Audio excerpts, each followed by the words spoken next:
ബെന്യാമിൻ്റെ ഒരു ചെറിയ പ്രണയകാവ്യമുണ്ട്.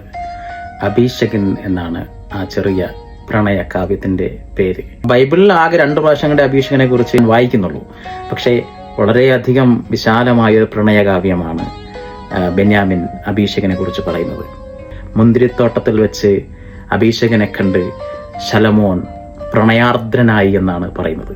ഉത്തമഗീതം എന്ന് കേൾക്കുമ്പോൾ നമുക്ക് ഓർമ്മ വരുന്നത് നമുക്ക് പാർക്കാം മുന്തിരിത്തോപ്പുകളാണ്, അതിലെ വരികളാണ്. ഞാൻ അതിലേക്ക് വരാം.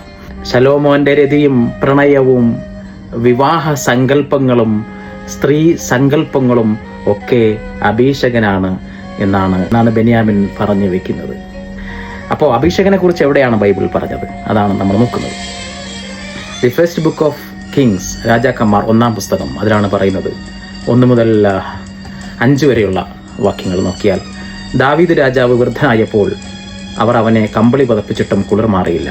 ആകയാൽ അവൻ്റെ ഭൃത്യന്മാർ അവനോട്, യജമാനനായ രാജാവിന് വേണ്ടി കന്യകയായ ഒരു യുവതിയെ ഞങ്ങൾ അന്വേഷിക്കട്ടെ, അവൾ രാജസന്നിധിയിൽ ശുശ്രൂഷിക്കുകയും അങ്ങയുടെ കുളിർ മാറേണ്ടതിന് തിരുമാർവിൽ കിടക്കുകയും ചെയ്യട്ടെ എന്ന് പറഞ്ഞു.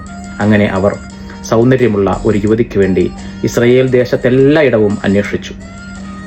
ശൂനേംകാരത്തി അഭിഷേകനെ കണ്ട് രാജാവിൻ്റെ അടുക്കൽ കൊണ്ടുവന്നു. ആ യുവതി അതിസുന്ദരിയായിരുന്നു. അവൾ രാജാവിനെ പരിചരിക്കുകയും ശുശ്രൂഷിക്കുകയും ചെയ്തു. എന്നാൽ രാജാവ് അവളെ പരിഗ്രഹിച്ചില്ല എന്ന് പറയുന്നു.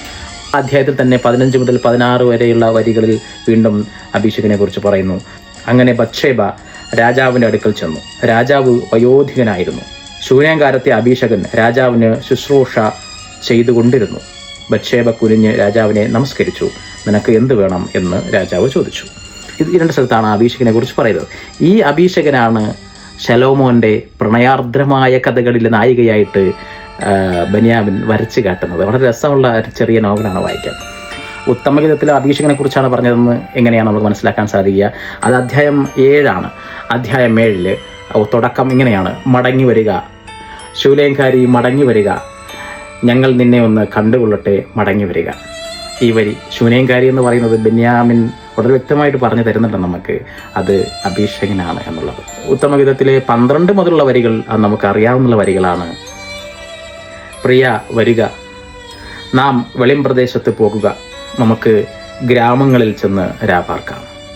അധികാലത്ത് എഴുന്നേറ്റ് മുന്തിരിത്തോട്ടങ്ങളിൽ പോയി മുന്തിരിവള്ളി തളർത്ത് പൂവിടരുകയും മാതളനാരകം പൂക്കുകയും ചെയ്തുവോ എന്ന് നോക്കാം. അവിടെ വെച്ച് ഞാൻ നിനക്ക് എൻ്റെ പ്രേമം തരും. ഇനി നമുക്ക് നോവലിലേക്ക് പോകാം. അഭിഷേകൻ നല്ല രസമാണ് അത് വായിക്കാൻ. അധികാലത്തെ ഞങ്ങളുടെ തോട്ടത്തിനുള്ളിലേക്ക് അതിക്രമിച്ച് കയറാൻ ധൈര്യം കാണിച്ച നീ ആരാണ്? അവളുടെ ശബ്ദം താമരയല്ലികൾ പൊഴിയുന്നത് പോലെ ഇമ്പമാർന്നതായിരുന്നു. അതെന്നെ പ്രണയ പരവശനാക്കി. ഷാരോണിലെ പനിനീർ പുഷ്പം പോലെയും താഴ്വരകളിലെ താമരപ്പൂ പോലെയും മനോഹരിയായ പെൺകുട്ടി, നീ ആരാകുന്നു? ഞാൻ പരിചാരകരെ വിളിക്കണോ? തോട്ടത്തിലേക്ക് അതിക്രമിച്ചു കയറിയ നീ ആരാന്ന് പറയൂ. അവൾ ശബ്ദമുയർത്തി ചോദിച്ചു. ഈ തോട്ടത്തിൻ്റെ ഉടമസ്ഥൻ. നീയോ? ഇത് ഞങ്ങളുടെ കുടുംബം. ഇവിടെ കൂടാരമടിച്ചപ്പോൾ ഇസ്രയേലിൻ്റെ ദയാവാനായ രാജാവ് ദാവീദ് ഞങ്ങൾക്ക് ദാനം തന്ന ഭൂമി. ഇതെങ്ങനെ നിന്റേതാകും? അതാണ് ആ ചോദ്യം. വളരെ രസമുള്ള ചോദ്യമാണ്.